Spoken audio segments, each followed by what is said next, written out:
చిన్నప్పటి నుంచి కాన్షియస్నెస్ పర్యావరణం గురించి అందరూ గాలికి వదిలేసినటువంటి ఈ సందర్భంలో నువ్వు ఒక్కడివి ఏం చేస్తావు? అరే వాళ్ళేమో బుల్లెట్ ట్రైన్ స్పీడ్తో డిస్ట్రక్షన్ వాళ్ళు ఉంటే మరి నేను ఎన్విరాన్మెంట్ ఏమో టాటాయిస్ నడిచినట్టు నడిస్తే ఎట్లా కుదురుతుంది? ప్లాస్టిక్ అంటేనే పడదు కదా, మీరు ఇక్కడికి వచ్చారు గుప్తా గారు అన్నారు. సార్ మీరు ఏం అడుగులు వేస్తున్నారో తెలిస్తేనే నేను పై అడుగులు ఎలా వేయాలో నాకు తెలుసుకోగలుగుతాను. నేను మీకు ఎలా కనెక్ట్ అయ్యాను? గ్రీన్ ప్రాపర్టీ షోలో 99% స్టాల్స్ టోఫీస్ ఇవ్వడం, కూల్ డ్రింక్స్ ఇవ్వడం. కానీ మీ దగ్గరకు వచ్చి చూస్తే ఏముంది అక్కడ?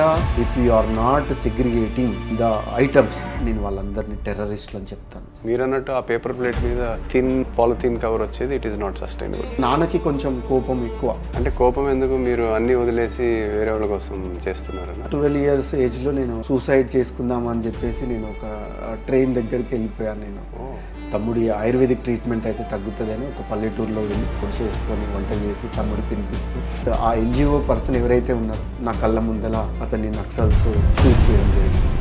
ఎవరైనా ఎస్డిజి గోల్స్కి మేము కట్టుబడి ఉన్నాము అనేటటువంటి ప్రతి సంస్థ, ప్రతి వ్యక్తి ఈ కామన్ మ్యాన్తో ఎంఓయు చేసుకోవాల్సిందే.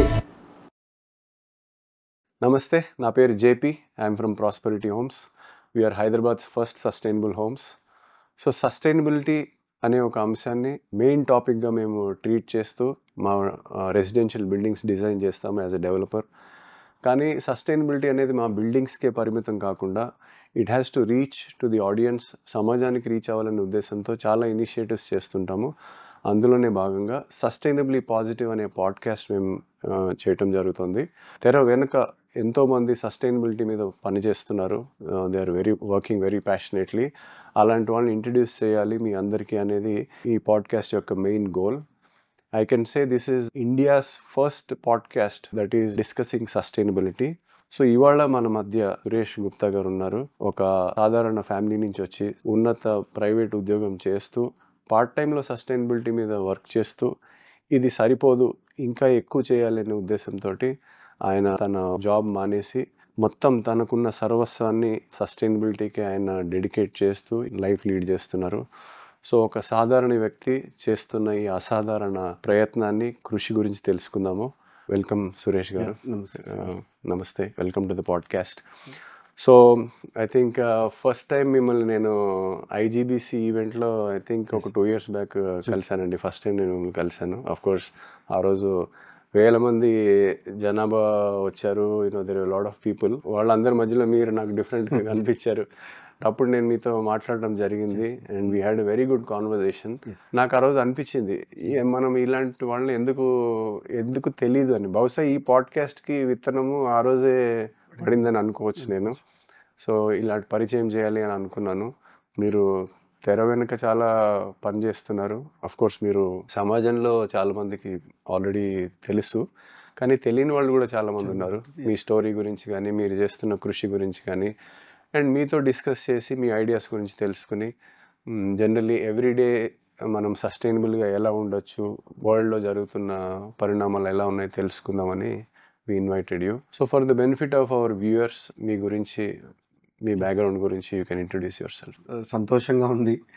సో చాలాసార్లు చెప్తా ఉంటారు, ఎందుకు నీ లైఫ్ని ఇది చేసుకొని ఫ్యామిలీని ఇబ్బంది పెడుతూ నువ్వు శారీరకంగా, మానసికంగా, ఆర్థికంగా ఇబ్బంది పడుతూ పర్యావరణం గురించి పూర్తిగా అటు ప్రభుత్వాలు, అటు వ్యక్తులు అందరూ గాలికి వదిలేసినటువంటి ఈ సందర్భంలో నువ్వు ఒక్కడివి ఏం చేస్తావు అని రకరకాల ప్రశ్నలు లేవనెత్తినటువంటి ఆ సందర్భం నుంచి అందరికీ ఒకటే చెప్తా ఉంటాను నేను. ఏంటి, రామాయణంలో శ్రీరామచంద్రుల యొక్క ప్రస్తావనని చెప్తా ఉంటాను.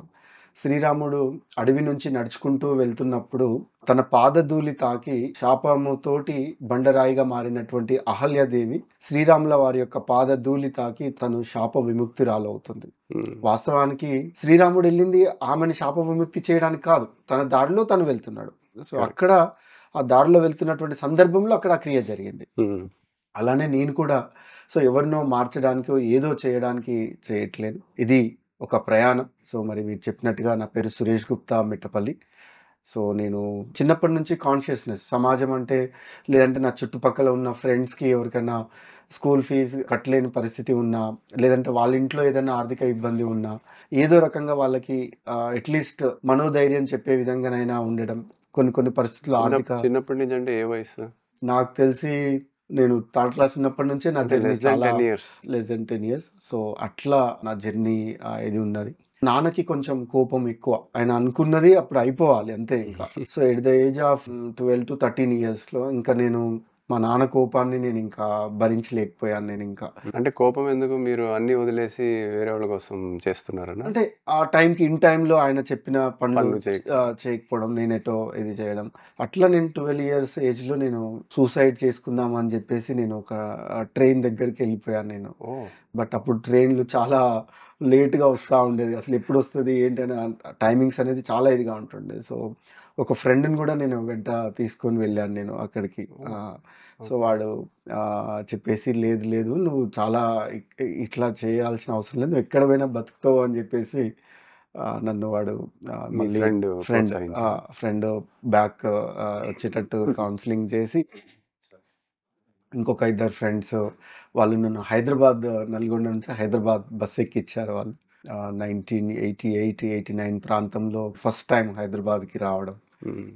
ఆర్టీసీ క్రాస్ రోడ్‌లో సంధ్యా 70 ఎంఎంలో పనిచేయడం. అక్కడ దాని వర్క్ పక్కనే చేసారా మీరు ఉన్నటువంటి సంధ్యా 70 ఎంఎంలో? సంధ్యా 70 ఎంఎంలో దాని పక్కన అభిలాష్ హోటల్ అని ఉంటుండేది. అవును. సో, నాయుడు గారు అని జెప్పేసి వాళ్ళ అభిలాష్ హోటల్‌లో పనిచేశాను. దాని హుహు. తర్వాత మళ్ళీ బ్లూ కింగ్ రెస్టారెంట్ అని ఉంటుండే అప్పుడు అవును. దేవి థియేటర్ ముందులో. సో, హ్మ్. దాంట్లో వర్క్ చేశాను. మరి ఎడ్యుకేషన్ మీది? సో, ఆ 4 మంత్స్ అచ్చా! ఓన్లీ. 4 ఆ 4 మంత్స్. మంత్స్ మా నల్గొండ నుంచి కొంతమంది ఇక్కడ సినిమా చూడ్డానికొస్తే వాళ్ళని చూసి నేను ఎమోషనల్ అయ్యి సో, అచ్చా! వాళ్ళని పలకరించాను. So, okay. ఆ టైంలో వాళ్ళు మళ్ళీ నన్ను అగైన్ పట్టుకొని నల్గొండకి తీసుకొనొచ్చారు. అంటే ఎప్పుడో ఎండ్ అయిపోవాల్సినటువంటి ఆ జర్నీ మళ్ళీ ఒక ఆపర్చునిటీ వచ్చినది నాకు. మీ అట్లా ఫాదర్‌కి తెలుసా మరి మీరిలా ఆలోచించారు, వెళ్లారన్న విషయము? ఇంకా తన కోపమని తనకి తెలుసు. బట్ ఆ రోజులల్లా మా నాన్నగారు నా కోసం ఆల్‌మోస్ట్‌గా ఒక 25,000-30,000 ఖర్చు పెట్టాడు. ఆ రోజులల్లా. ఓహ్! సో, మద్రాస్‌లో వెతకడము, తర్వాత హైదరాబాద్‌లో వెతకడం, పేపర్‌లో ఏయించడం, అంటే మీరు టీవీలలో కనిపించట్లేదనా? కనిపించట్లేదు అని జెప్పేసి అది చాలా అంటే సివియర్‌గా ఒక 25 మెంబర్స్ మనం సినిమాలల్లా చూపిస్తే ఎట్లయితే వెతుకుతారో, సో, హ్మ్. కంటిన్యూ‌గా ఒక టీమ్ అంతా గూడా వెతకడము, చెయ్యడము. సో, అట్లా ఆ జర్నీ అనేది అట్లా మీరంటే అంత ప్రేమ గూడా ఉంది ఆయనకి. ఆ! ఆ! ఉన్నది. మాది పక్కన విలేజ్ ఒక 6, 7 కిలోమీటర్స్, 8 కిలోమీటర్స్ ఉంటది. ఇంటి దగ్గర బిజినెస్ అది చూసుకుంటూ హుహు. సో, సైకిల్ మీద నల్గొండకి రావడం, స్కూలింగ్ అదంతా అక్కడ చూడడం. అట్లా స్కూలింగ్ కంప్లీట్ అయిన తర్వాత ఇంటర్మీడియేట్‌లోనే మళ్ళీ నేనే సంపాదించుకోవాలి నాన్నతో మళ్ళీ ఊరికే అడగడం ఎందుకు. నాన్నకేంటి మనం బిజినెస్ కమ్యూనిటీ హ్మ్. వాళ్ళ దగ్గర ఎందుకు పని చేయాలి మనం. మన బిజినెసే ఇట్లా చూసుకుంటే అయిపోతున్నట్టు ఆయనకి. సో, అట్లా షాప్ ఆయన దగ్గర గూడా వెళ్ళి ఎట్లా పెట్టుకుంటాం మా అబ్బాయిని ఇట్లా అది ఇది అని జెప్పేసి అని మళ్ళీ మానిపిచ్చేసాడు. సో, అట్లా ఇంటర్మీడియేట్ ఇటియాల రవి కాలేజ్ అని ఉంటే దాంట్లో చదువుకున్నాను. సో, ఎవ్రీడే నైట్ షిఫ్ట్ ఓసిటీఎల్ ఫ్యాక్టరీలో ఎవ్రీడే నైట్ షిఫ్ట్ పని చేసేవాడిని ఇంటర్మీడియేట్‌లో. I see. హ్మ్. ఇంటర్మీడియేట్‌లో అంటే 16, 17 ఇయర్స్ మీకు ఆ! అంతేనా? అంతే. అంతే. Night shift. సో, బేసికల్‌గా ఎక్కువ ఏం చేసేదంటే ఫ్రైడే నైట్ ఎళ్ళేది. ఫ్రైడే నైట్ ఎళ్తే Friday night shift, Saturday 3 shifts, Sunday 3 shifts. 3+3 6+1 7 shifts కంటిన్యూగా పనిచేసి అక్కడే క్యాంటీన్‌లో వాష్‌రూమ్‌లో రెడీ అవుతూ, అక్కడే బ్రష్ చేసుకుంటూ, ఆ క్యాంటీన్‌లోనే భోజనం, టిఫిన్ చేస్తూ 7 కంటిన్యూ షిఫ్ట్స్ చేసి అప్పుడు పర్ షిఫ్ట్‌కి రూ. 25 30 ఉండేది అంతే. మళ్ళీ ఇవన్నీ నేను ఎవరినో అంటే ఫ్యామిలీ మెంబర్స్‌ని పోషించడానికి కాదు. నేను అనుకున్న విధంగా ఎవరికైనా హెల్ప్ చేయడానికి లేదంటే అట్లా చేయడానికి ఉపయోగించడానికే తప్ప కాకపోతే నేను నా ఖర్చుల్ని నాన్నతో అడిగి ఆయన ఇది కావద్దు అని చెప్పేసి ఇండిపెండెంట్‌గా ఉండాలి అని. అట్లా ఆ వయసులోనే మీకు ఆలోచన ఉంది. ఆలోచన. మా తాతయ్య ఆయుర్వేదిక్ డాక్టర్ ఉండేది. మా కజిన్ వాళ్ళ ఫాదర్. ఆ ఆయుర్వేదిక్‌ని ఒక సమాజంలోకి తీసుకెళ్ళాలి. హుహు. అంతా బూస్టు, హార్లిక్స్ అని ఇట్లా ఇదవుతా ఉన్నారు అని జెప్పేసి ఆ రోజులల్లా మెడికల్ రిప్రజెంటేటివ్‌గా ఫర్ రూరల్ కోసం డిగ్రీ చదువుతూ సో, ఓకే. అట్లా ఆర్ఎంపీ డాక్టర్స్‌ని కలవడం అన్ని విలేజెస్ నల్గొండ జిల్లాలో ఉన్న అన్ని విలేజెస్ తిరగడం. సో డిగ్రీ చదువుకుంటూ పార్ట్ టైంలో పార్ట్ చేస్తాను. టైంలో చేస్తున్నాను. బట్ ఫైనల్గా ఒక ఫ్యాక్టరీని ఆయుర్వేదిక్ ఇక్ష్వాక ఆయుర్వేదిక్ ఫార్మా అని చెప్పేసి డిగ్రీ చదివేటప్పుడే బాబాయ్ కజిన్ వాళ్ళతో కలిసి పెట్టడం. బట్ అంత మంచి జరుగుతున్నటువంటి ఈ ప్రాసెస్లో తమ్ముడి ఆరోగ్యం దెబ్బతిన్నది. మెంటల్గా తమ్ముడు షాక్ అయ్యి ఇబ్బంది అయిపోయాడు. తమ్ముడి ఆయుర్వేదిక్ ట్రీట్మెంట్ అయితే తగ్గుతుందని ఒక పల్లెటూరులో వెళ్ళి పొడి చేసుకొని వంట చేసి తమ్ముడు తినిపిస్తూ ఆ తమ్ముడికి కావాల్సిన పథ్యం ఎలా చేయమంటే నాటు వైద్యుడు అలా ఆ విలేజ్ రాఘవపురం అనే విలేజ్ అనమాట. అప్పుడు జాబ్ లేదు. అప్పుడు నేను ఇంకేం లేదు, ఎక్స్క్లూజివ్లీ ఫర్ తమ్ముడి ట్రీట్మెంట్. ప్రేమికుల రోజు అని చెప్పేసి ఒక సినిమా వచ్చి అంటే ఇంటర్నెట్ మళ్ళీ సమాజంకి ఇంట్రడ్యూస్ చేయడానికి వచ్చిన ఫస్ట్ సినిమా ఐ థింక్ 95, 96లో 98, 99 అట్లా. సో వాళ్ళందరూ నన్ను ఆ సినిమాకి తీసుకెళ్లారు. సో అప్పుడు నాకు ఆ సినిమా చూసినప్పుడు అనిపించింది అనమాట, నల్గొండ ప్రజలకు ఎందుకు సైబర్ కేఫ్ని ఇనాగ్రేట్ చేయొద్దు. నేను అప్పటికే చాలామంది ఎన్ఆర్ఐస్ ఎడ్యుకేషన్ కోసం జాబ్స్ కోసం వెళ్ళిన వాళ్ళు ఉన్నారు, వాళ్ళందరికీ ఇబ్బంది అవుతుంది కదా. ఆ ఫ్రెండ్స్ అందరి హెల్ప్ తీసుకొని గుప్తా సైబర్ వరల్డ్ అని చెప్పేసి first internet cafe in Nalgonda start చేశాను నేను. దాని ద్వారా చాలా ఎలైట్ పీపుల్ ఎవరైతే ఉన్నారో లైక్ డాక్టర్స్ కావచ్చు, అడ్వకేట్స్ కావచ్చు, ఇంజనీర్స్ కావచ్చు, సో వాళ్ళందరి పరిచయాలు అప్పుడు ఏర్పడ్డాయి. ఎందుకంటే ఎవరు ఇంటర్నెట్ చేయాలన్నా అప్పుడు అక్కడికే వచ్చేవాళ్ళు కోసం. ఈవెన్ ఇంటర్నెట్ కనెక్షన్స్ అప్పుడు అప్లై చేస్తే వెయిటింగ్ పీరియడ్ ఉంటుండే, 6 months, 3 months, 4 months waiting period ఉంటుండే. మళ్ళీ దాంట్లో కూడా నేను ఒక విప్లవం. సో నాకు విదేశ్ సంచార్ నిగమ్ లిమిటెడ్ అందులో జాబ్ చేసే చెన్నైలో ఉన్న అతను ఒకతను పరిచయం, ఆయన ద్వారా విఎస్ఎన్ఎల్లో ఉన్న అతన్ని నాకు కల్పించాడు. సో అట్లా నేను డైరెక్ట్ చెన్నై నుంచి ఇంటర్నెట్ కనెక్షన్స్ నల్గొండ తీసుకొచ్చి ఎవరికి కావాలన్నా నా దగ్గరనే ఇచ్చేస్తా ఉండే. చాలా గవర్నమెంట్ డిపార్ట్మెంట్స్ కి, రామచంద్ర మిషన్ లాంటి ఆర్గనైజేషన్స్ కి ఈమెయిల్స్ పంపించాలంటే త్రూ నా దగ్గర నుంచి పంపిస్తా ఉండేది. 1999లో మ్యారేజ్ చేసుకోవడం. ఆ ఇంటర్నెట్ ప్రాసెస్ లోనే నాకు నల్గొండకి ఒక టీం ఢిల్లీ నుంచి వచ్చారు. గవర్నమెంట్తో నాకు కూడా రూరల్లో పనిచేసి రూరల్లో పెరిగిన వాతావరణంతో సో ఎందుకు మరి ఈ సెగ్మెంట్లోకి వెళ్ళకూడదు అని చెప్పేసి నేను అప్పుడు ఏపీ గవర్నమెంట్తో ఏపీఆర్ఎల్పి ప్రాజెక్ట్లో కలిసి వర్క్ చేయడానికి వాళ్ళతో ఒప్పుకున్నాను. మళ్ళీ దాదాపు ఆంధ్రప్రదేశ్ మొత్తం వైజాగ్ నుంచి అరకులోయ అక్కడ ఉన్నటువంటి రూరల్ సెగ్మెంట్ ఏమున్నది అనే అనేక అంశాల మీద సర్వే కోసం కూడా గవర్నమెంట్తో కలిసి పనిచేశాను. ఈ ప్రాసెస్లో బీహార్కి అటు రమ్మని చెప్పేసి అన్నారు. నాకు మరి తెలంగాణ వాళ్ళకి ఏంటంటే ఇక్కడ వదిలిపెట్టి పోవాలి అంటే అదొక పెద్ద ఇదిలాగా ఉంటుంది. ఇట్లా వెళ్ళడం అన్నప్పుడు నేను ఇంకా మళ్ళీ లేదు అని చెప్పేసి నేను బ్యాంకింగ్ ఇండస్ట్రీకి అప్పుడు ఐసిఐసిఐ బ్యాంక్ లోన్స్ డివిజన్లో ఉన్నటువంటి దాంట్లోకి షిఫ్ట్ కావడం. ఐసిఐసిఐ బ్యాంక్లో పని చేసినా కూడా ఏంటంటే నాకు మళ్ళీ సమాజము, మళ్ళీ రూరల్ డెవలప్మెంట్, ఇది అది ఆ ప్రాసెస్. ఈవెన్ నేను ఐసిఐసిఐ కంటే ముందు ఎప్పుడైతే రూరల్ డెవలప్మెంట్లో చేస్తున్నామో మేము దేవరకొండ ఏరియాలో ఏమవుతుంది, అందరూ ఇంటీరియర్ నుంచి సంత కోసం దేవరకొండ వరకు ప్రతి దానికి వస్తూ ఉన్నారు. అట్లా మేము ఇంటీరియర్లో కూడా సంతలు పెట్టాలి, అక్కడ ప్రజలకి కావాల్సిన అన్ని కూడా వాళ్ళు టైం వేస్ట్ చేసుకోకుండా అక్కడ యాక్సెసిబిలిటీ ఉండాలి అని చెప్పేసి చేస్తే నేను పెద్ద మునిగల్ అని ఒక ఇంటీరియర్ విలేజ్, సో ఆ విలేజ్లో ఆల్మోస్ట్ ఆ సంత డెవలప్ చేయడానికి ఒక 6 months నేను ఆ ఊర్లో ఉన్నాను. అందరికి చెప్పడం, యాక్సెసిబిలిటీ చూడడం, వెండర్స్ని మాట్లాడడం, ఆ పాంప్లెంట్స్ కొట్టడం, అక్కడంతా వాళ్ళు ఎవరెవరు దాంట్లో ఎవరో సెగ్మెంట్ వస్తారని చేయడం. బట్ అది కానీ నక్సలైట్లకి అది ఇష్టం లేదు. అక్కడ ఉన్న మేము ఒక ఎన్జిఓ వివేకానంద యూత్ క్లబ్ అని చెప్పేసి ఒక ఎన్జిఓతో గవర్నమెంట్ పనిచేస్తూ ఉన్నారు. సో దానికి నేను సపోర్ట్గా నేనున్నాను. ఆ ప్రాసెస్లో వాళ్ళు 2-3 సార్లు హింట్ ఇచ్చారు, బట్ వాళ్ళు అది గమనించలేకపోయారు. ఆ ఎన్జిఓ పర్సన్ ఎవరైతే ఉన్నారో నా కళ్ళ ముందల అతన్ని నక్సల్స్ షూట్ చేయడం జరిగింది. నా కళ్ళ ముందల అది జరిగిపోయింది అది. సో నేను ఉన్న ఫలంగా ఆ విలేజ్లో నా బట్టలు అన్నీ అక్కడే వదిలేసేసి నేను బయటికి రావడం కొంచెం షాక్కి గురయ్యాను. మళ్ళీ నేను ఐసిఐసిఐ బ్యాంక్లోకి వెళ్ళాను. ఈ ప్రాసెస్లో నా ఫ్రెండ్స్ అందరినీ తీసుకొని నేను ఒకసారి బెంగళూరు హైవే చంద్రబాబు నాయుడు గారు పీరియడ్లో జరిగిన అది చూయిద్దాము, నేను ఇట్లా చేశాను అనిపోయాను. పోతే అక్కడ వాళ్ళందరూ చిన్న చిన్న డిస్ప్యూట్స్ తోటి ఒకరు ఇది పంచుకోవడం, ఒకరు అది చేయడం, అది అంత సక్సెస్ఫుల్గా లేదు. ఏది ఆ బెంగళూరు హైవే మీద పెట్టినటువంటి ఉమెన్ హబ్ అప్పుడు కొంచెం నాకు బాగా పెయిన్ అనిపించినది. చాలా సమస్యలు నాకు చూస్తుండేవాడిని. ఇప్పుడు నల్గొండలో ఉన్న వాళ్ళు డాక్టర్ దగ్గరికి వెళ్ళాలి అంటే ఫోన్ చేసి అపాయింట్మెంట్ తీసుకొని ఉన్నారా లేరా కనుక్కొని వెళ్తారు. కానీ ఒక పల్లెటూరు నుంచి వస్తే పరిస్థితి ఏంటంటే ఆయన వస్తాడు, ఇక్కడ డాక్టర్ ఉండడు, ఆయన రోజంతా టైం వేస్ట్ అవుతది. టైం వేస్ట్ అయ్యి అనేక ఉదాహరణకి ఒక స్టూడెంట్‌కి క్యాస్ట్ సర్టిఫికేట్ కావాలి, ఇన్‌కమ్ సర్టిఫికేట్ కావాలి, రెసిడెన్స్ సర్టిఫికేట్ కావాలి. ఇక్కడ వీళ్ళు ఇప్పుడంటే అన్నీ ఆన్‌లైన్‌లో అయిపోతున్నాయి. అప్పుడు ఎంఆర్ఓ ఆఫీస్ దగ్గరికెళ్ళడం, అక్కడ పైరో కార్‌ని పట్టుకోవడం, అది చాలా లెంతీ ప్రాసెస్ ఉంటుండే. సో, అట్లనే రైతులందరూ దొండకాయలు ఎక్కువ పండినాయని అక్కడ పారబోసేసి గొడవ చేస్తా ఉండేది. సో, చాలా గ్యాప్స్ ఉంటుండేది. అందరూ ప్రభుత్వాలే చేస్తాయి అనేటటువంటి ఒక భావం ఉన్నది.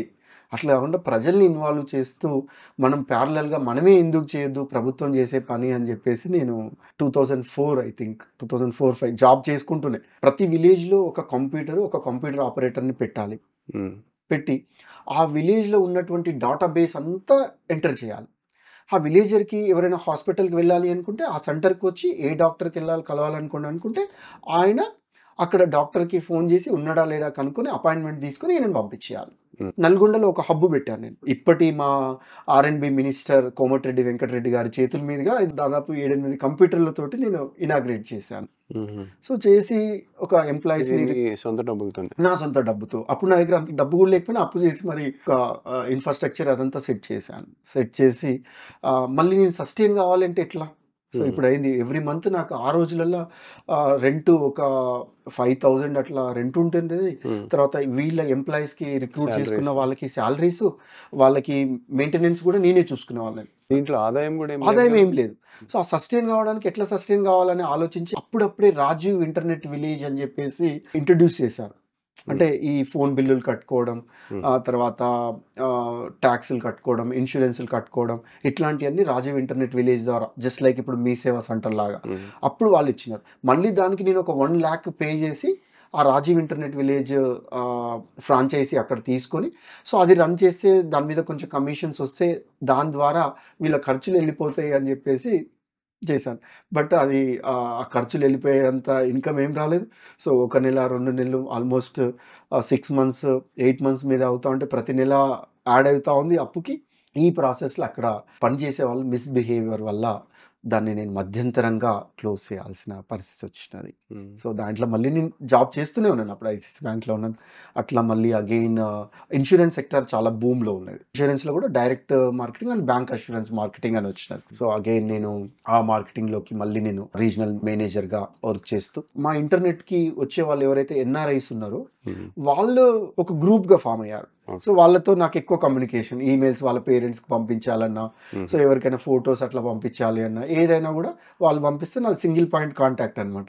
ఆ ప్రాసెస్‌లో వాళ్ళు ఆ ఆర్గనైజేషన్ ద్వారా కొన్ని ఫ్లోరైడ్ మీద పనిచేయడం, దాని తర్వాత ఎడ్యుకేషన్ మీద పనిచేయడం. అట్లా వాలంటీర్‌గా వాళ్ళు అమెరికాలో ఉన్నప్పటికీ ఇవన్నీ కూడా మళ్ళీ నా పనులు నేను చేసుకుంటూ వాలంటీర్‌గా ఈ వర్క్ అంతా కూడా ఈ nalgonda.org అనేటటువంటి గ్రూప్ ఏదైతే ఉన్నదో అప్పుడు గవర్నమెంట్ అక్కడ ఉన్నటువంటి ఎస్పీ గారితో, కలెక్టర్ గారితో వాళ్ళు పనిచేస్తూ బిల్ బోర్డ్స్ పెట్టడం, యాక్సిడెంట్స్‌ని నివారించడం, హెల్త్ క్యాంప్స్ పెట్టడం, ఇట్లా ఇయన్నీ కూడా నేను యాజ్ ఎ వాలంటీర్‌గా వాళ్ళకి ఆ బ్రిడ్జ్ వర్క్‌గా వాళ్ళు అక్కడ ఉంటారు, ఇక్కడ వీళ్ళు ఉంటారు కాబట్టి ఆ బ్రిడ్జ్ వర్క్ అది చేస్తున్నటువంటి ఆ సందర్భం ఉంది ఇంకా. ఆ జీలు వీటన్నిటికి తోడవుతా ఉంది. బట్ ఈ ప్రాసెస్ అంతా చేస్తున్నటువంటి తరుణంలో అప్రాక్సిమేట్‌లీ 2010, 9 ఆ ప్రాంతంలో ప్లాస్టిక్ అనేది నన్ను బాగా ఈ పశువులు ప్లాస్టిక్ తినడము, పేపర్‌లల్లో రాయడము, ఈ పశువుని, ఆవుని ఆపరేషన్ చేసి వెటర్నరీ ప్లాస్టిక్ డాక్టర్స్ తీయడం. తీస్తే ఇన్ని కిలోల ప్లాస్టిక్ వచ్చినది, ఇబ్బంది పడుతూ చనిపోయిందని. ఇట్లాంటి అక్కడక్కడ చదవడము అది నన్ను బాగా ఇది చేస్తది. ఇది చేసి అమ్మో! ఇది చాలా ఇదిగా ఉన్నది. కనీసం నేను అందరిని ఇది చేయకపోయినా నేనైనా కొద్దిగా వాడకాన్ని తగ్గించుకోవాలి అనేటటువంటి ఆ కాన్షియస్‌ను మెల్లమెల్లగా మార్చేస్తా ఉన్నదండి. అట్లా ఒక ఆల్మోస్ట్ ఒకసారైతే 1 ½ ఇయర్ వచ్చిన ప్లాస్టిక్ అంతా ఒక దాంట్లో పెట్టాను. హ్మ్. చాలా సందర్భాల్లో మా మిసెస్ అంటుండేది, "అబ్బా! నీకు ప్లాస్టిక్ మీద ప్రేమ ఉందా? కోపం ఉందా? నాకు అర్థం కావట్లేదు. దాన్ని చాలా అపురూపంగా చూసుకుంటా ఉన్నావు. దాని మీద చూపించే ప్రేమ మా మీద 10% చూపించినా బావుండు." ఆ! తెలియదు నాకిది చాలా కనెక్టివిటీ. ఎందుకంటే నేను ఉమెన్ సెల్ఫ్ హెల్ప్ గ్రూప్‌తో చేసేటప్పుడు జూట్ కోసం కలకత్తాకి నా ఫ్యామిలీతో కలిసి వెళ్ళాను. చిన్న కొడుకు అప్పుడు వాడు జస్ట్ అప్పుడే హ్మ్. బేబీ. వాడిని 1, 2 మంత్స్ బాబుని కూడా తీసుకొని మేము కలకత్తా. అక్కడికెళ్ళాం. కలకత్తాకి వెళ్ళాం. సో, హ్మ్. అట్లా ఆ పరిస్థితులు ఏమో తెలియదు. బట్ నాకు ప్లాస్టిక్ అంటే దాన్ని ఇష్టం ఉన్నట్టు వాడి పడేయొద్దు అనేటటువంటి ఒక కాన్షియస్నెస్ వచ్చినది. సో అట్లా నేను మళ్ళా మెల్లమెల్లగా నా చుట్టుపక్కల వాళ్ళకి చెప్పడం. సో అప్పుడు కూడా నేను ఈవెన్ ఫుడ్ విషయంలో కూడా జంక్ ఫుడ్ తీసుకోకపోవడం, కూల్ డ్రింక్స్ తాగకపోవడం. టీ అనేది నేను చిన్నప్పుడే దాదాపు 8th క్లాస్లో మానేశాను నేను టీ. మా నాన్నగారికి స్టమక్ ఏక్ వచ్చి తను హాస్పిటల్లో సివియర్గా అడ్మిట్ అవుతే డాక్టర్ టీ సిగరెట్ మానేయాలని చెప్పాడు మా డాడీకి. ఆయన ఇంటికి వచ్చిన తర్వాత సో ఆయన ఒక్కడు మానేస్తే ఆయనకి అందరిని చూసి తాగబుద్ధి అవుతుంది అని చెప్పేసి మా నాన్న నాతో పాటు ఇంట్లో ఎవరైనా ఒకరు టీ మానేయాలని అడిగాడు. అడిగినప్పుడు సరే తమ్ముడు చెల్లె వాళ్ళు ఏమీ తెలియదు కదా, సరే నేను మానేస్తా అని చెప్పేసి నేను 8th క్లాస్లో టీ మానేశాను. కానీ మీరు టీ తాగకపోవడానికి పర్యావరణానికి ఏం సంబంధం లేదు కదా? చాలా సంబంధం ఉందని తర్వాత తెలిసింది నాకు. ఓకే. టీ అనేది మొత్తం బయోడైవర్సిటీనే విధ్వంసం చేస్తుంది. ఎలా? టీ సో ఏమవుతుంది అంటే తేయాకు తోటలు పెంచడానికి అక్కడ ఉన్నటువంటి ఫారెస్ట్ మొత్తం డిఫారెస్టేషన్ చేస్తారు. డిఫారెస్టేషన్ చేసి కనిచూపు మేరలో ఎక్కడ నీకు ఒక చెట్టు లేకుండా ఆ టీ పెరగడానికి కావాల్సినంత డిఫారెస్టేషన్ చేస్తారు వాళ్ళు. అక్కడ ఉన్నటువంటి ఇకాలజీ మొత్తం దెబ్బతింటుంది. అక్కడ జనరల్గా టీ ప్లాంటేషన్ కనుక లేకపోతే బయోడైవర్సిటీ రకరకాలైనటువంటి న్యాచురల్గా పెరిగేటటువంటి మొక్కలు ఉంటాయి అక్కడ. కానీ ఆ తేయాకు తోటలు పెరగడానికి చాలా ఫెర్టిలైజర్స్, కెమికల్స్ వాటిని స్ప్రే చేస్తూ ఉంటారు.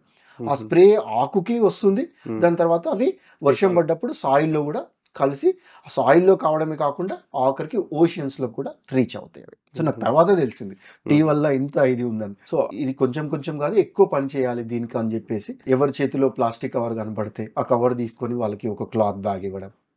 ఎవరైనా క్లాత్ బ్యాగ్తో వెజిటేబుల్ మార్కెట్కి అక్కడిక్కడ కనబడితే వాళ్ళకి నమస్కారం చెప్పి ఒక అప్రిషియేషన్ ఒక పల్లి ముద్ద ఇవ్వడం లేదా ఒక పెన్ ఇవ్వడం.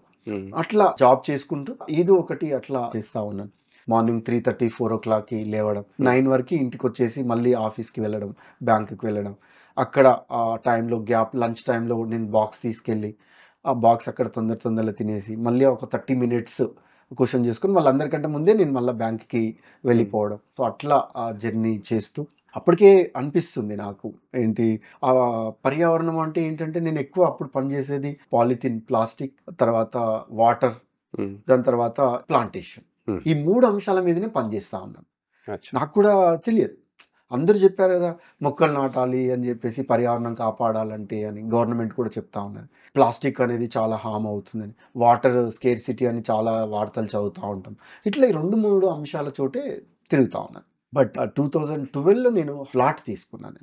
ఫ్లాట్ తీసుకున్నప్పుడు గృహప్రవేశం చేసాము, అంతా అయిపోయింది. అందరు ఇంటికి వచ్చి చాలా బాగున్నాయి, కబోర్డ్స్, మార్బుల్స్ బాగున్నాయి అట్లా అని అప్రిషియేట్ చేశారు, వెళ్ళిపోయారు. నేను మామూలుగా రిలాక్స్ అయ్యి వాళ్ళ అప్రిషియేషన్స్ అన్నీ జస్ట్ గుర్తొచ్చి స్మైల్ చేస్తూ ఉన్నాను. సడన్గా ఒక ఫ్లాష్ లాగా వచ్చింది, ఒక్కసారిగా స్మైల్ అంతా మాయమైపోయింది. అరే ఏంటి, రోజు ఎవరైనా చెట్టు కొట్టేస్తే బాధపడి ఏడ్చి కంప్లైంట్ ఇచ్చే నేను మరి ఈరోజు నా హౌస్ కన్స్ట్రక్షన్కి, అపార్ట్మెంట్కి ఇన్ని కబోర్డ్లు, ఇన్ని టేకు దర్వాజాలు, ఇన్ని చేస్తే ఎందుకు చిన్న గిల్టీ ఫీలింగ్ ఎందుకు లేదు? నేను కొంచెం ఇది చేశాను, తప్పు చేశానన్న భావం ఎందుకు లేదు? ఇవన్నీ కూడా ఎక్కడో మైనింగ్ చేసి మార్బుల్స్ వేశారు. మరి ఈ మైనింగ్లో ఎంత బయోడైవర్సిటీ దెబ్బతిన్నది, ఎంత ట్రాన్స్పోర్టేషన్లో ఎంత పొల్యూషన్ అయినది, ఎందుకు మరి నాకు కొంచెం కూడా బాధ కావట్లేదు, ఎందుకు ఆనందం వేస్తుంది? వేరే వాళ్ళు చెట్టు కొట్టడం పర్పస్ ఏంది? ఏదో దానికోసమే కొడతాడు కదా వాడు. సో మరి అట్లాంటప్పుడు మరి నాకు అప్పుడేమో బాధ అయ్యి మరి నేను చేసినప్పుడు ఎందుకు నాకు ఆనందం వేస్తుంది, హ్యాపీగా ఎందుకు అనిపిస్తుంది అని నన్ను ఒక్కసారిగా నా ఆనందాన్ని, స్మైల్ని జస్ట్ ఎగిరిపోయేలా చేస్తుంది. సో అప్పుడు నేను ఆలోచించాను, ఓకే, సో పర్యావరణం అంటే మొక్కలు నాటడము, ప్లాస్టిక్ని కంట్రోల్ చేసుకోవడము, వాటర్ని పొదుపుగా వాడడము కాదు, ఇది ఇంకా ఉంది అనుకున్నాను.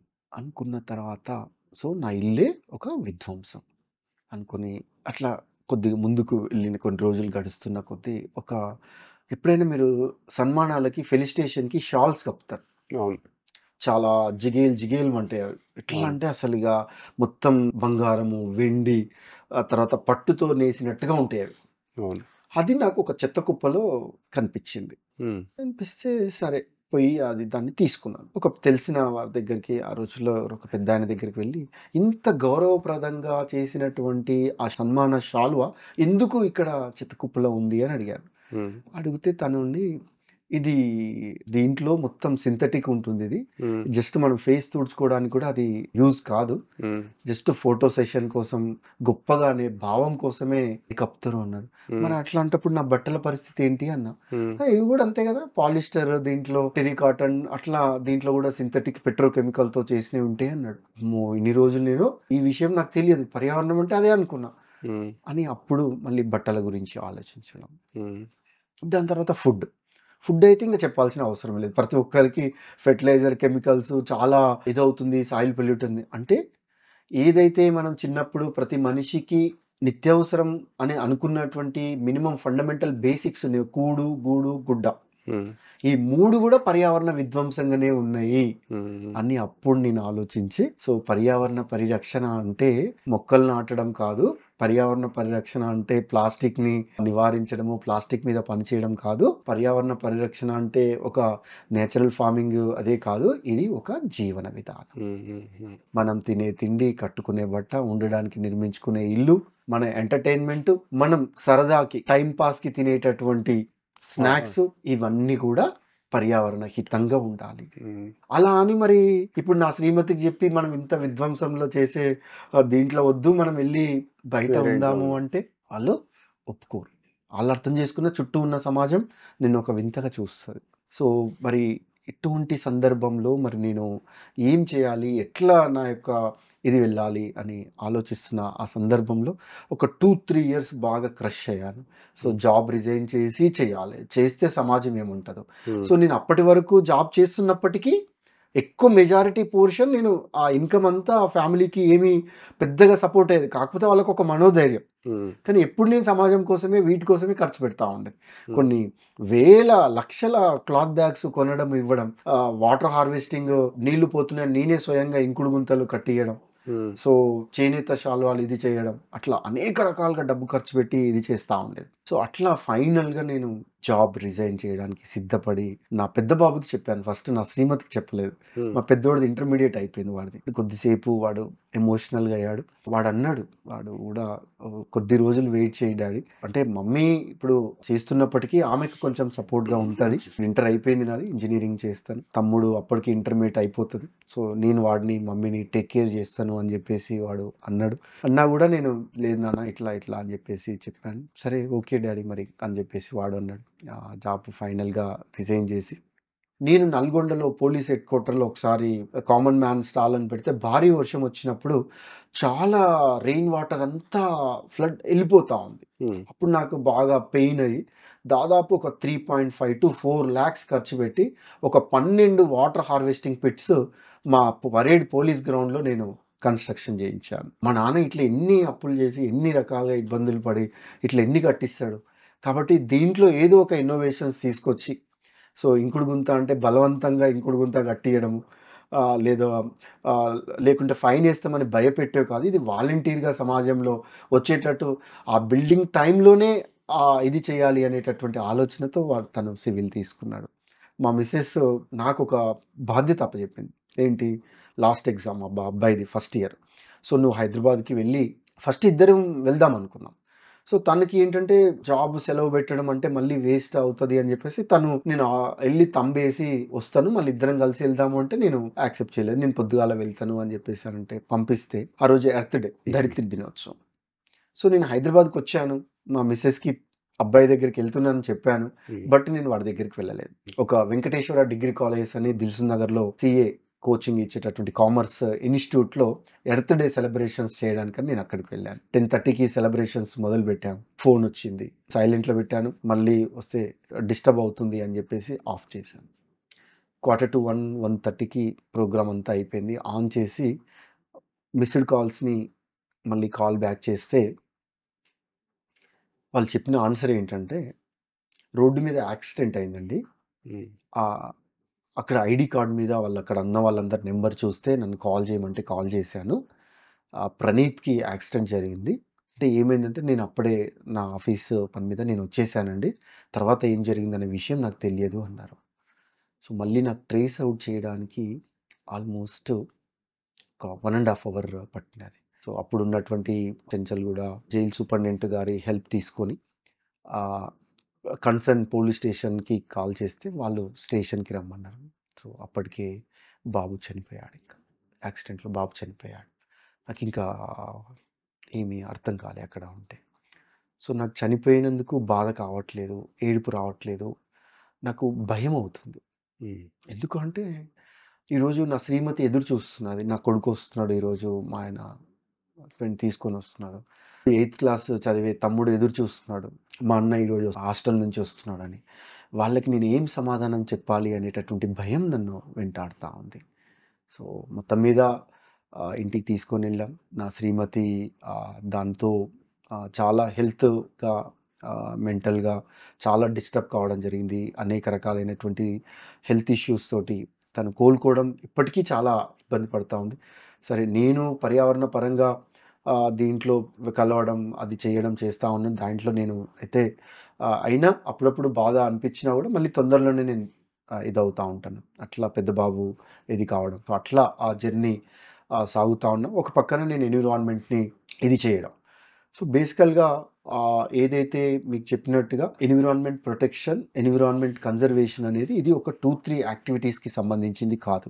ఇది way of life style. So, నేనేమి చేస్తా ఉన్నాను అంటే, అటు న్యాచురల్ ఫార్మింగ్ మీద ఫార్మర్స్‌కి ఇది చేయడం. తర్వాత ప్లాస్టిక్ మీద అటు బ్యూరోక్రాట్స్‌ని, పొలిటీషియన్స్‌ని అందరిని కలిసి అటు గ్రౌండ్ లెవెల్‌లో పనిచేస్తూ, అటు మళ్ళీ పైన పనిచేస్తూ ఈ రెండిటిని అనుసంధానం చేసుకోవడం. దీంతో మీదుగా వాటర్ హార్వెస్టింగ్ మీద, దాంతో పాటుగా స్వచ్ఛ భారత్ యాక్టివిటీస్ మీద, ఎనర్జీ కన్జర్వేషన్ మీద ఇట్లా చేస్తూనే సో, ఇల్లునైతే ఎవరు కట్టుకున్న వాళ్ళు మళ్ళీ వాళ్ళైతే రాలేదు. కానీ ఎగ్జిస్టింగ్ హౌసెస్‌ని ఎట్లా మనం సస్టైనబుల్‌గా మార్చుకోవచ్చు. అంటే ఇంట్లో సోలార్ కరెంట్‌ని ఏర్పాటు చేసుకొని, వాటర్ హార్వెస్టింగ్ పిట్‌ని ఏర్పాటు చేసుకొని, ఇంట్లో వేస్ట్ సెగ్రిగేషన్ చేసి, ఇంట్లో సింగిల్ యూజ్ పాలిథిన్‌ని తగ్గించుకొని, లేదా ఇంట్లో ఎనర్జీ కన్జర్వేషన్ సంబంధించినటువంటి పెట్టుకోవడం, సోలార్ ఏర్పాటు చేసుకోవడం, ఎల్ఈడి లైట్స్ పెట్టుకోవడం, ఆటోమేటిక్ లైట్ ఆఫ్ చేసుకోవడం, లేదా వెంటిలేషన్‌ని యూటిలైజ్ చేసుకోవడం, లైట్స్ అవసరం ఉంటేనే వాడుకోవడం. సో, అట్లా వాళ్ళని కాన్షియస్‌నెస్‌గా ఇంట్లో టెర్రస్ గార్డెన్, కిచెన్ గార్డెన్ ఏర్పాటు చేసి దాన్ని కొంచెం టెంపరేచర్‌ని, కూల్‌ని తగ్గించుకోవడం.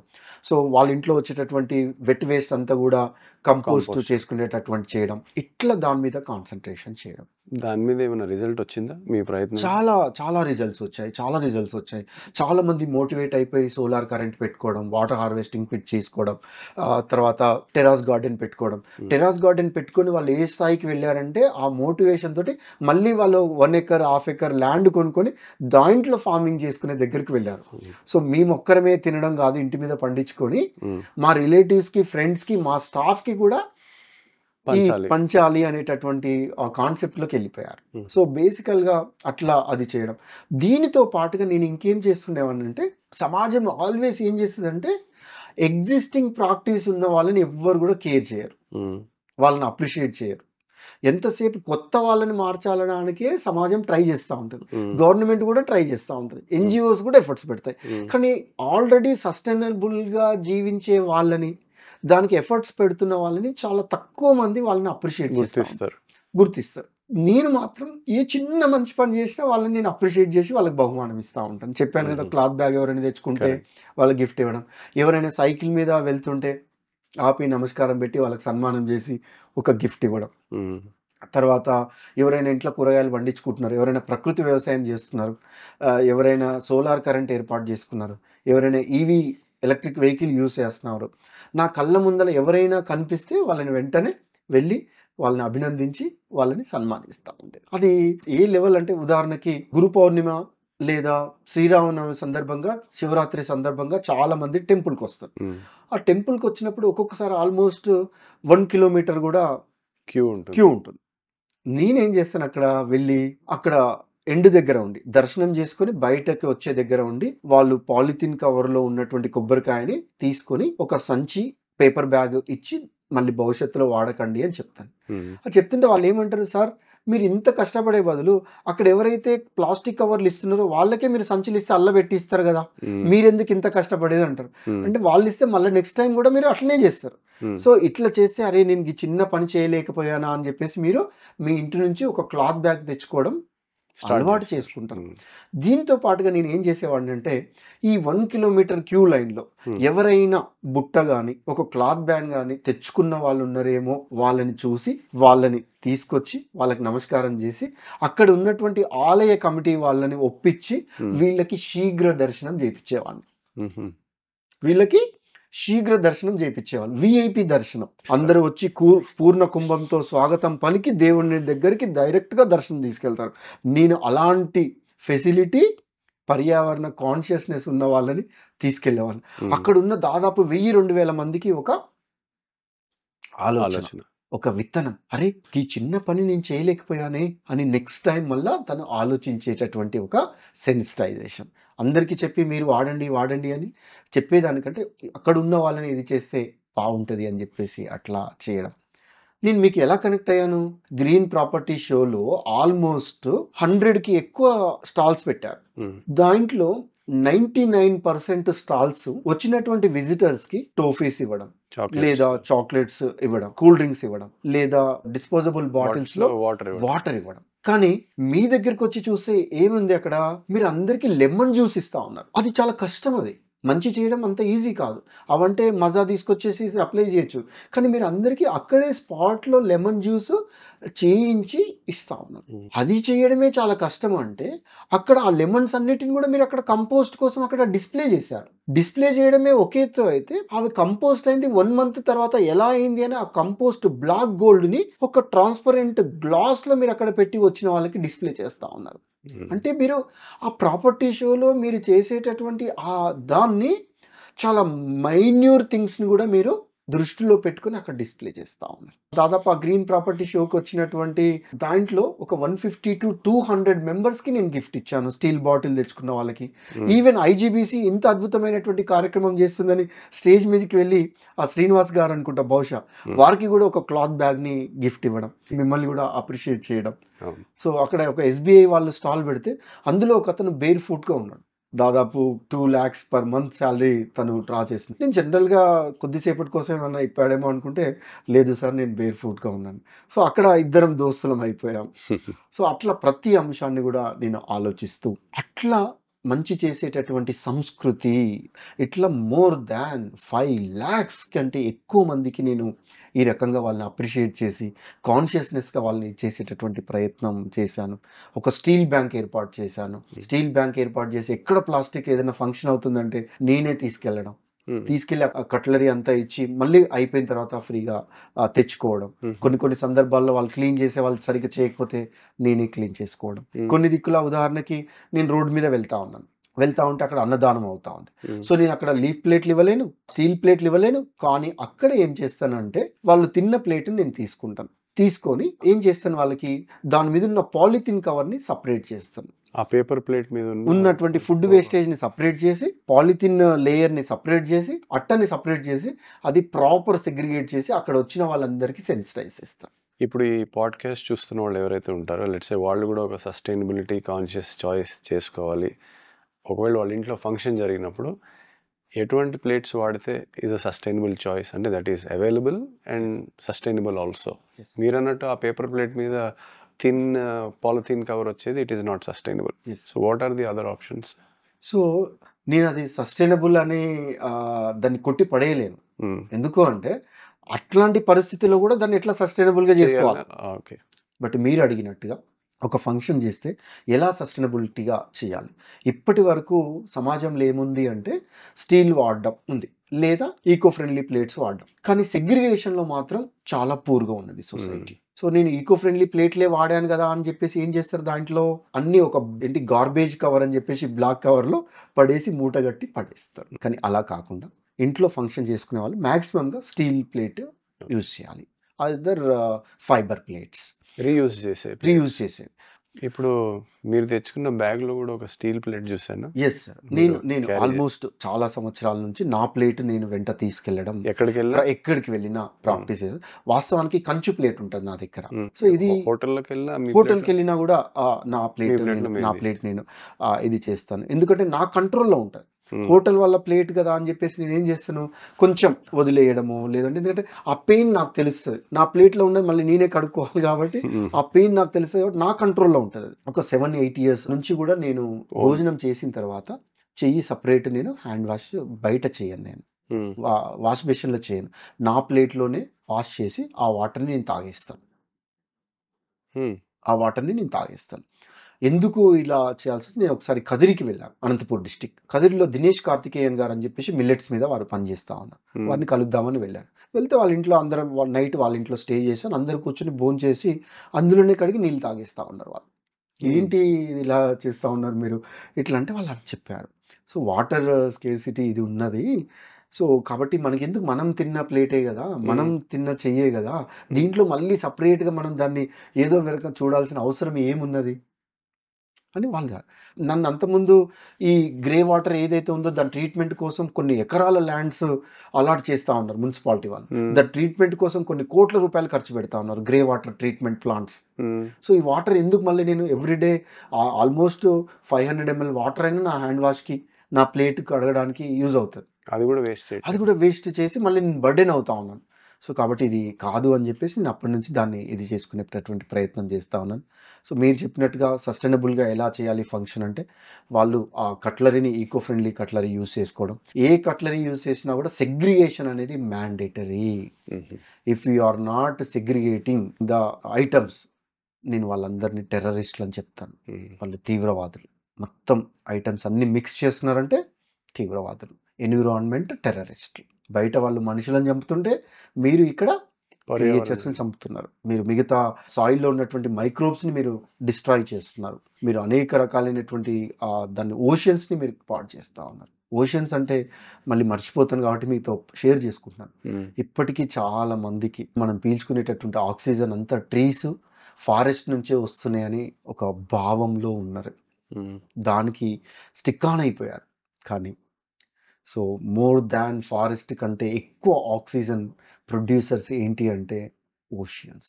Not only oxygen producers, it is a carbon sync కూడా. అది నువ్వు ఇక్కడ పడేసినటువంటి ఒక వాటర్ బాటిల్ అల్టిమేట్గా ఎక్కడికి వెళ్తుందయా అంటే అది ఓషన్స్కి వెళ్తుంది.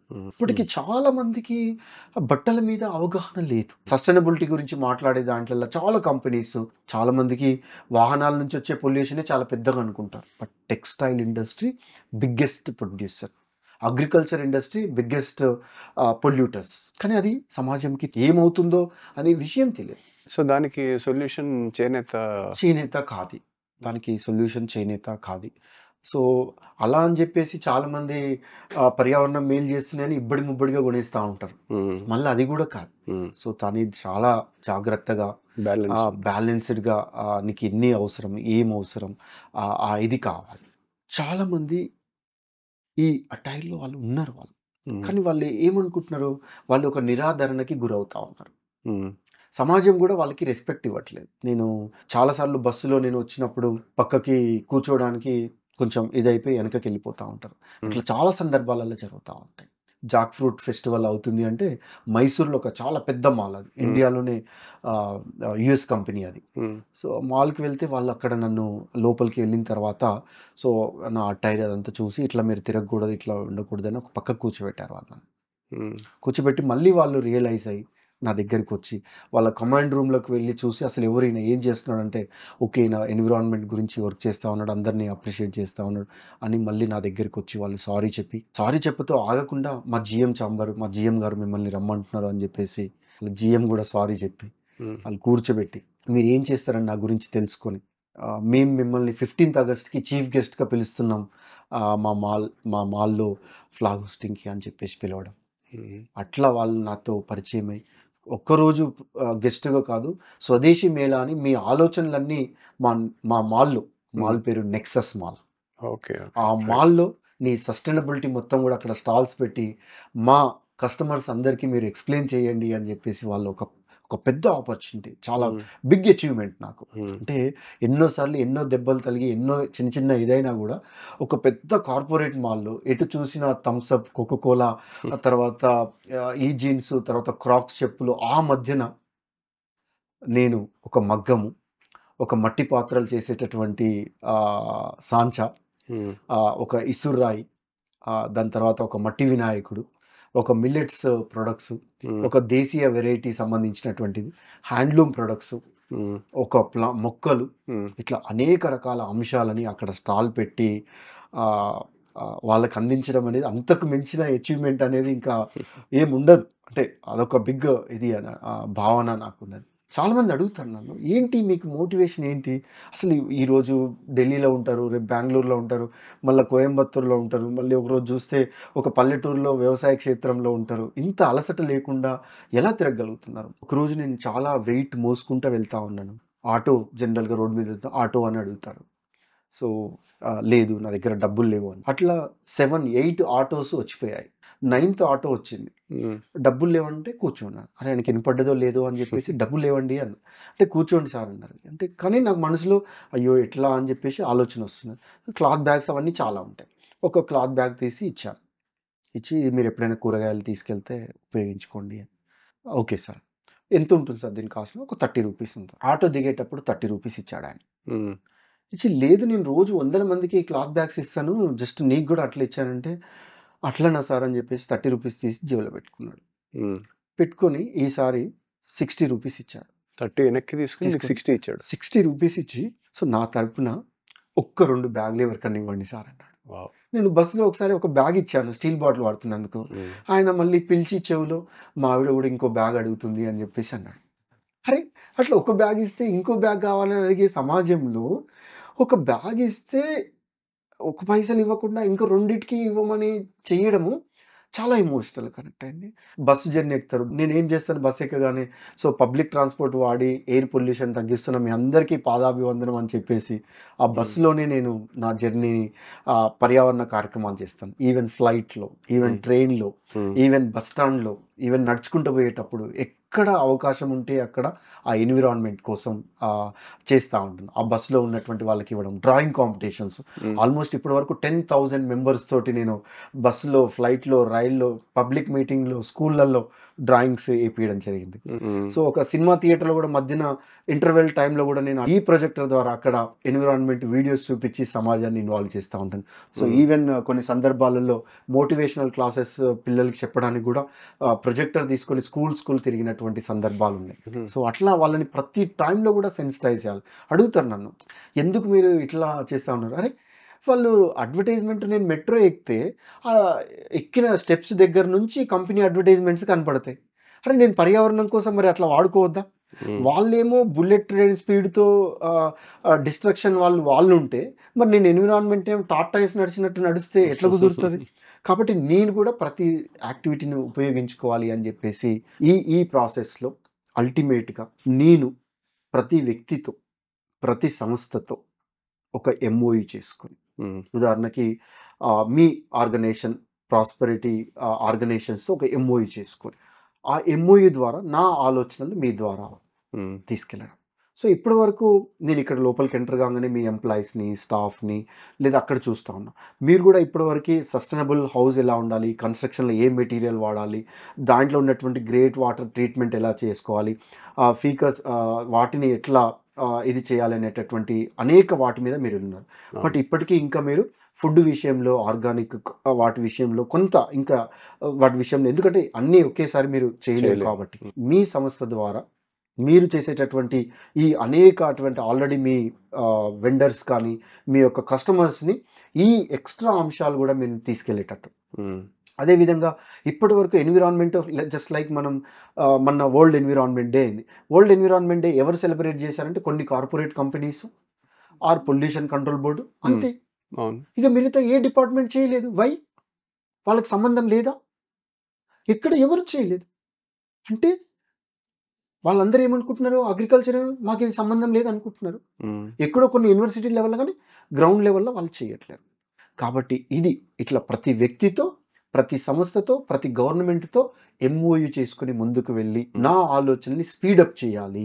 ఎందుకంటే డే బై డే ఎన్విరాన్మెంట్కి రకరకాలుగా డిస్ట్రక్షన్తో చేరుతా ఉంది. వాటన్నిటిని మనం కంట్రోల్ చేయాలి. వాటన్నిటిని చేసుకోవాలంటే మన యాక్షన్ ప్లాన్ అలా ఉండాలి. ఒకసారి హైటెక్లో ప్లాస్టిక్ మీద ఇది జరుగుతున్నది, ఎక్స్పో జరుగుతున్నది. All plastic industries, Sudhakar PVC అట్లా అనేక ప్లాస్టిక్ ఇండస్ట్రీస్, పెద్ద పెద్ద ఇండస్ట్రీస్ కూడా అక్కడికి రావడం జరిగింది. అక్కడికి మా తెలిసిన ఒక ఇండస్ట్రియలిస్ట్ అడిగారు, మీకేంటి మీరు ప్లాస్టిక్ అంటేనే పడదు కదా, మీరు ఇక్కడికి వచ్చారు గుప్తా గారు, ఇక్కడ మీకు నచ్చింది ఏమి ఉండదు కదా, ప్లాస్టిక్ అంటేనే మీకు నచ్చదు కదా అన్నారు. సార్, మీరు ఏం అడుగులు వేస్తున్నారో తెలిస్తేనే నేను పై అడుగులు ఎలా వేయాలో నాకు తెలుసుకోగలుగుతాను. మీరు అంత చేసిన తర్వాత నేను మీతో కలిసి చేసే దాంట్లో ఎలా చేయొచ్చు. ఉదాహరణకి ఒక ఆయిల్ ప్యాకెట్ ఉన్నది, ఆ ఆయిల్ ప్యాకెట్కి 80 రూపీస్ ఉంది ప్రైస్.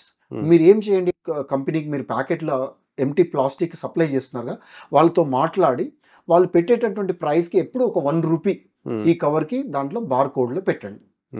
ఆ బార్ కోడ్ల ద్వారా ఈ ఆయిల్ ప్యాకెట్స్ ఎక్కడ తీసుకెళ్ళినా కూడా అతనికి 1 రూపీ వచ్చేయాలి. సో ఒక మిర్చి బండి వ్యక్తి ఉన్నాడు, ఒక హోటల్ ఆయన ఉన్నాడు. ఎవ్రీ మంత్ ఆయన daily 10 packets, every month 300 oil packets వాడుతున్నాడు. అంటే ఆ ఆయిల్ ప్యాకెట్స్ ఎక్కడ తీసుకెళ్ళి ఇచ్చినా కూడా ఆయనకి ఏమవుతుంది, 300 రూపీస్ వస్తుంది. ఏం కాకపోయినా ఆయన డస్ట్బిన్లో పడేసినా రెడీగా ఉంటాడు. ఒక ర్యాక్ పిక్కర్ వచ్చేసి నీ 300 ప్యాకెట్లు పట్టుకొని అతను 300 రూపాయలు ఇన్కమ్ పొందుతాడు. అంటిల్ అన్లెస్ ఆ వేస్ట్కి కనుక వాల్యూ లేకపోతే ఎంత పర్యావరణం కాపాడడం అన్నా కూడా అది బయటికి తెప్పియలేం. ఈపీఆర్, ఎక్స్టెండెడ్ ప్రొడ్యూసర్ రెస్పాన్సిబిలిటీ అని గవర్నమెంట్ పెట్టింది. ఉదాహరణకు ఐటీసీ కంపెనీ ప్రతి నెలకి 40 టన్నుల నెలక రోజుగా తెలియదు 40 టన్నుల ప్లాస్టిక్ని వాళ్ళు వాడుతున్నారు. సో వాళ్ళు ఏం చేయాలి, మళ్ళీ 40 కోట్లు వాళ్ళు బ్యాగ్ తెప్పించుకోవాలి. బ్యాగ్ తెప్పించుకోకపోతే వాళ్ళు క్రెడిట్స్ అని చెప్పేసి మళ్ళీ వాళ్ళు PCB, central pollution control board వాళ్ళకి పెనాల్టీ వేస్తుంది, అది కట్టాలి. సో ఐటీసీ వాళ్ళు ఏం చేస్తున్నారు, వావ్ అనేటటువంటి ఒక ప్రోగ్రామ్ ద్వారా మళ్ళీ వేస్ట్ బయటికి పికప్ తెచ్చుకొని అది ఒక ఇండస్ట్రీకి అప్పచెప్పి వాళ్ళు కొంత పెనాల్టీని తగ్గించుకుంటున్నారు వాళ్ళు. సో అట్లా నేను ఆ రకమైనటువంటి ఎత్తులు వేయాలని, సో ఆ ప్రకారంగా ప్రతి సంస్థతో ఎంఓయూ చేసుకుంటున్నాను. ఇప్పటికీ ఒక 3 సంస్థలు, ఇది నేను ఈవెన్ ప్రెసిడెంట్ ఆఫ్ ఇండియాతో కూడా ఎంఓయూ చేసుకోవాలి, ఒక chief minister of Telangana, chief minister of Andhra Pradesh, ఇట్లా ప్రతి వ్యక్తితో కూడా, ప్రతి గవర్నమెంట్తో కూడా, ఆర్గనైజేషన్తో కూడా ఎంఓయూ చేసుకొని నా ఆలోచనల్ని ముందుకు తీసుకెళ్ళాలనేటటువంటి ఉద్దేశం. నా మెయిన్ గోల్ కూడా తెలియదు నాకు, ఒక 10 years బ్యాక్ నేను పెట్టుకున్నప్పుడు స్వచ్ఛ ప్లానెట్ అనుకున్నాను. మరి నేను అబ్దుల్ కలాం గారి మాటల్ని తీసుకొని, నువ్వు కనేటటువంటి కళ దగ్గర పిసినారితనం చేయకూడదు, ఆ కళ చాలా పెద్దదిగా ఉండాలి, ఆ కళ కోసం నువ్వు నిద్రపోకుండా పని చేయాలి, నిన్ను నిద్రపోనీయకుండా ఉండాలి అని చెప్పేసి అబ్దుల్ కలాం గారి మాటల్ని స్ఫూర్తిగా తీసుకొని నేను స్వచ్ఛ ప్లానెట్ అనేటటువంటి దాన్ని పెట్టుకొని ఆ స్వచ్ఛ ప్లానెట్ని సాధించడానికి, ఎలా స్వచ్ఛ ప్లానెట్ని సాధిస్తామంటే ఎస్డిజి గోల్స్ ద్వారా, మిషన్ లైఫ్ ద్వారా. ఇప్పుడు ప్రభుత్వం, సెంట్రల్ గవర్నమెంట్ ఇచ్చినటువంటి ఏదైతే మిషన్ లైఫ్, ఒక కామన్ మ్యాన్ ఏదైతే కలగని పర్యావరణ పరిరక్షణ, అది ఒక నినాదం కాదు, అది ఒక సింగిల్ యాక్టివిటీ కాదు, అది ఒక జీవన విధానం అని దానికోసం పనిచేస్తున్నాడు. ఇప్పుడు సాక్షాత్ అది ఇంటర్నేషనల్ వేదిక మీద మిషన్ లైఫ్, ఈ రెండిటి ద్వారా స్వచ్ఛ ప్లానెట్ని సాధించుకోవడానికి అందరినీ భాగస్వామ్యం చేసేటటువంటి ప్రయత్నం చేస్తా ఉన్నాను. చాలామందికి ఈ పాడ్కాస్ట్ చూసేటటువంటి వ్యూవర్స్ కానీ, ఇది చూస్తున్నటువంటి పొలిటీషియన్స్ కానీ, లేదా ఇంకా మిగతా ఎన్విరాన్మెంటలిస్టులకి కొంచెం వింతగా అనిపిస్తుండొచ్చు. ఈయన చాలా ఇదిగా ఉన్నాడు, ఈయనకి చాలా పొగరు, గర్వం ఉన్నది, ఈయన ప్రెసిడెంట్ ఆఫ్ ఇండియాతోటే ఎంఓయూ చేసుకుంటాడట, ఐక్యరాజ్య సమితి యుఎన్ఓ జనరల్ సెక్రటరీతో యుఎన్ఓ ఎంఓయూ చేసుకుంటాడట, ఈయన చాలా ఇదిగా ఉన్నాడు అని చెప్పేసి ఆ భావం కలగొచ్చు కాక, కానీ మరి నేను నా అమ్మ భూతల్లిని, ఈ భూగ్రహాన్ని చక్కదిద్దుకోవడానికి ఏదో ఇంకా టార్టాయిస్ లాగా నడుస్తా అంటే మాత్రం కుదరదు. ఎవరైనా ఎస్డిజి గోల్స్కి మేము కట్టుబడి ఉన్నాము అనేటటువంటి ప్రతి సంస్థ, ప్రతి వ్యక్తి ఈ కామన్ మ్యాన్తో ఎంఓయూ చేసుకోవాల్సిందే. ఎందుకు ఈ ధైర్యం ఇంత నొక్కి చెప్పుతున్నాడు అంటే, మన ఒక్కరి వల్ల కాదు, దీంట్లో అందరి భాగస్వామ్యం కావాలి, కొలాబరేషన్ కావాలి, పార్ట్నర్షిప్ కావాలి అనేటటువంటి ఒక గోల్ని పెట్టిర్రు. ఆ గోలే 17th గోల్, పార్ట్నర్షిప్. అది నాకు కొండంత ధైర్యం. 48th ఇయర్ నాది రన్నింగ్ అవుతా ఉన్నది. సో కాబట్టి నేను ఎప్పుడు ఏమవుతుందో మనకు తెలియదు. సో కాబట్టి ఇప్పుడు ఉన్నటువంటి దాంట్లో ఇది చూస్తున్నటువంటి చాలామంది వ్యూవర్స్, చాలామంది పొలిటీషియన్స్, చాలామంది బ్యూరోక్రాట్స్, చాలామంది ఈవెన్ గవర్నమెంట్లో ఉన్నటువంటి పెద్దలు కూడా ఇది ఆలోచించి ఈ కామన్ మ్యాన్ని వాళ్ళు సహకారం అందించి దీన్ని ముందుకు తీసుకెళ్ళి ఈ స్వచ్ఛ ప్లానెట్ కోసం ప్రతి ఒక్కరు కూడా కలిసి పనిచేసేటటువంటి అవకాశం కల్పిస్తారని, అట్లాంటి అట్మాస్ఫియర్ని ఇది చేస్తారని ఆశిస్తా ఉన్నాను. సో మరి థ్యాంక్ యూ అండి. ఒక సజీవ ఒక లైవ్ ఎగ్జాంపుల్ మీరు ఎప్పుడో 2 years బ్యాక్ అప్రిషియేట్ చేసి మీతో ఇది చేసినటువంటి వ్యక్తిగా మీరు ఈరోజు మరి నన్ను ఆహ్వానించి, అహల్య ఎవరు శాపంటే అహల్యలాగా మీరు ఈరోజు మళ్ళీ నన్ను ఆహ్వానించి చేసేటటువంటి ఉండి, సో ఆల్రెడీ మీ దాంట్లో ఎంతో మీ థాట్ ప్రాసెస్లో రన్ అయ్యి మీరు చేస్తున్నటువంటి అనేక కార్యక్రమాలకి దాంట్లో ఇంకా మీరు అప్గ్రేడ్ కావడానికి, ఇంకా సస్టైనబుల్లో డీప్గా మీరు వెళ్ళడమే కాదు సమాజాన్ని కూడా భాగస్వామ్యం చేయాలనేటటువంటి మీ ఈ ప్రయత్నానికి హృదయపూర్వకమైనటువంటి అభినందనలు. మీకు ఈ చూస్తున్నటువంటి వ్యూవర్స్కి కూడా నేను అప్రిషియేట్ చేసి ఇది చేస్తా ఉన్నాను. సో సురేష్ గారు, మీరు చాలా సెల్ఫ్లెస్గా దాదాపు 20 years నుంచి మీ సేవింగ్స్ని, మీరు చేసుకున్న ఇన్కమ్ అవి కూడా ఎగ్జాస్ట్ అయిపోయిన తర్వాత అప్పులు కూడా చేసి మీరు పర్యావరణానికి, సొసైటీకి చాలా మంచి చేస్తున్నారు. చాలామంది హెల్ప్ చేసిన మా వంతు మేము కూడా ఏదో ఒకటి మీకు కాంట్రిబ్యూట్ చేయాలి మీరు చేస్తున్న వర్క్స్కి కానీ మీకు కానీ అని ప్రాస్పరిటీ హోమ్స్ నుంచి we want give you cheque of 50,000 rupees and we hope this will ఇది అంటే I don't know it is small drop in the ocean అనుకోండి, ఇది ఒక బిగినింగ్ అనుకోండి. మా సైడ్ నుంచి ఎన్నో విధాలుగా మేము సపోర్ట్ చేయడానికి రెడీగా ఉన్నాము. As long as you live me initiatives, మీరు 3 companies MOU చేసుకున్నాయి అని చెప్పారు కదా, ఆ 4వ కంపెనీ మాదే కావాలని నేను కోరుకుంటూ I'm extending all our support in all the sustainable initiatives that you're doing. మీలాంటి వాళ్ళు చాలామంది అవసరం. మేము అంటే చాలామంది చేస్తున్న ఎన్వైరన్మెంటల్ డ్యామేజ్కి బ్యాలెన్స్ చేయడానికి మీలాంటి వాళ్ళు ఒకళ్ళు కావాలి. So we offer hour full support. Once again prosperity కంపెనీకి, తర్వాత మీకు ఈ కాంట్రిబ్యూషన్ చేసినందుకు హృదయపూర్వకమైనటువంటి ఇది చేస్తూ, ఈ మోటివేషన్ అఫ్కోర్స్ నాకు అమౌంట్ అనేది కాదు, బట్ మీరు ఇక్కడికి పిలిచి నన్ను మాట్లాడినటువంటి మోటివేషన్, ఇది ఇంకా నాకు జరిగేటటువంటి ఈ జర్నీలో అయ్యేటటువంటి చిన్న చిన్న గాయాలకు హీలింగ్ లాగా పనిచేస్తాయి అని చెప్పేసి ఆశిస్తూ సెలవు తీసుకుంటాను. థ్యాంక్ యూ అండి. ఇవాళ ఐ థింక్ చాలా నేర్చుకున్నాను. నేను పర్సనల్గా చాలా నేర్చుకున్నాను. Very inspiring story and very inspiring messages from you. I hope మా వ్యూయర్స్ కూడా of this podcast they will take such inspiration from you. మీ ఆశయాలు, మీ కృషి, మీ డ్రీమ్స్ ఫుల్ఫిల్ అవ్వాలని కోరుకుంటూ ఇది తీసుకుంటున్నాను. Thank you.